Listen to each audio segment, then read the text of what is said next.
if you guys trust each other, if you guys communicate, and if you guys love each other. I know that's corny. It works out. I'm telling you, it works out.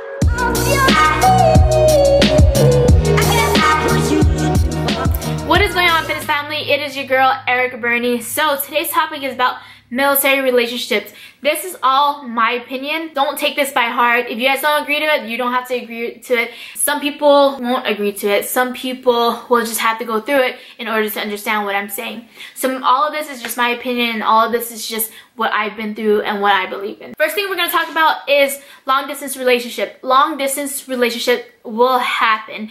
It'll happen a few times actually. So if you're a civilian dating military personnel or vice versa, you guys will especially have to go through that if, you know, that person goes to the basic training, that person goes through AIT, and that person goes to the next duty station. Especially if you guys aren't married, you guys will have to deal with long distance relationships. What I can say about that is you guys need to trust each other. If you guys want it to work, make sure you guys trust each other with all your heart. I'm not trying to be corny and all that, but trust is a big deal. Another big deal is communication. Make sure you communicate with your significant other, because with my experience from the past, I can tell you that when I first joined the military, prior to that, I was in a relationship, and then I went through basic training, AIT, then my next duty station, and it did, you know, work out a few months or so. Having trust and lack of communication really made that relationship downfall. So I can tell you by experience, having communication and trusting that person is a big deal, because stuff that happened in the past made me who I am now. Jade and I are super happy, so when I do go on TDY, or when she does go on TDY, or she's gone for an amount of days because she's doing a lot of other things, or I have to go TDY to a different state for a while or go through training like we've gone through, we have a lot of trust with each other. It's not always asking why or who or this and that. We just trust each other,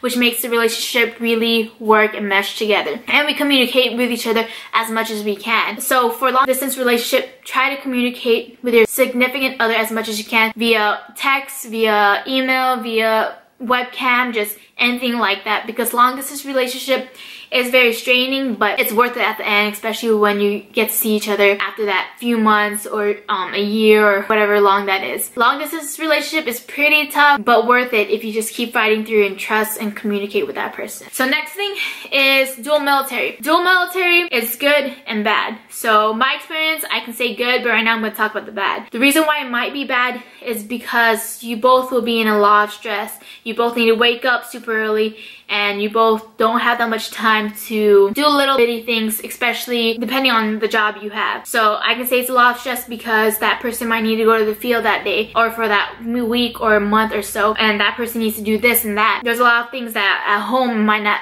like work out as well. But what I can say about this, and this is me being with a drill sergeant, is that as long as you understand, you'll be good to go. Because for my experience, Jade's a drill sergeant, so she wakes up at 3 o'clock and she comes home around 2100. That's even early, maybe around 22, and it's just long and strenuous. And the thing is, it's not Monday through Friday, it's Monday through Sunday, and Sunday might be the day that she gets off, or actually that's the day where she has a half day. It's a lot of, again, communication and just understanding each other, and that's what I like about dual military, is that we both understand what's going on. We both understand that 1700, that's the workday has ended. Sometimes it's not like that. Sometimes first sergeant wants this to be done, you have to get it done at a certain time, or you have to do this, you know, after the workday, or you have to go pick up your soldier, you know, because they need help or something like that. So that's the thing I like about dual military, is that we understand how it's like for each other. So that's kind of a good thing. The thing about military and a civilian and them being together, the thing I like about that is that there's at least one person that's at least at home. Maybe not like physically, you know, still has a job and all that, but you know that that person won't get deployed, that person will come home around, you know, the end of the workday and all that stuff. That's what I like about the civilian home, because the home stuff will get done. And I'm kind of that person right now. Like I do have my job and all that. I do come home super late sometimes as well, but I know since she works those hours, I understand that this will be my other side of working my hours and being the home wife, I guess. Which isn't bad, because for me, I feel like it's an accomplishment making sure everything's clean, making sure I cook, I meal prep every other day for her, so she has stuff for the next day when she goes to work. Last thing I'm going to talk about, marriage.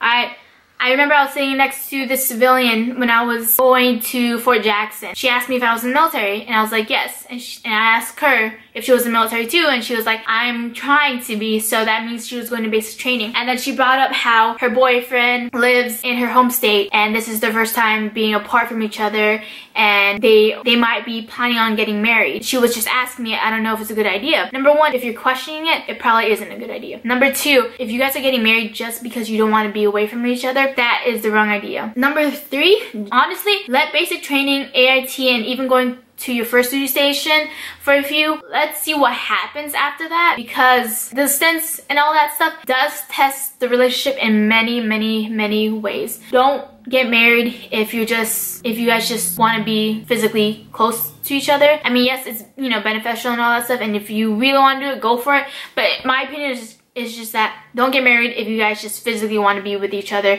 and haven't done long distance relationship. Because like I said again, is that if you're in the military, you join and you're with your significant other, you might get deployed, you might go TDY, you might have to go to the field for a very long time. Long distance relationships shouldn't be such a big deal, and if it is, then you have kind of bigger problems because you will have to deal with long distance relationship as long as you're in the military. And another thing, do not get married just because you want to get out of the barracks. I know a lot of people do that. I know a lot of people are just like, I do not want to stay in this barracks, these barracks suck, or I want my home, or I want a home and all that stuff, or they've been used to living in a home with their parents and all that stuff. Don't get married just because you want to get out of the barracks. Bad idea. Just don't do it. It's not even allowed. I'm just giving you guys a heads up.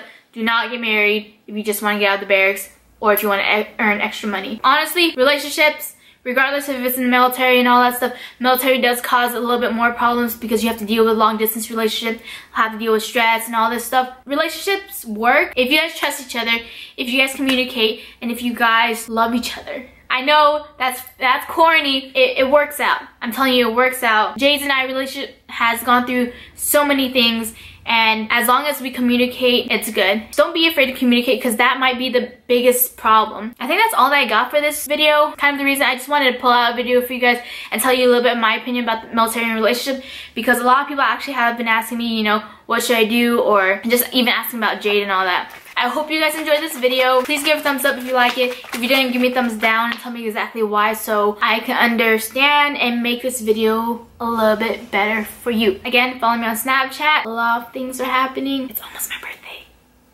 Almost my birthday. Alright, I'm out. Deuces, gooses. That was wrong. What was it? Stay strong, stay fit, stay super cool. I know, I messed it up.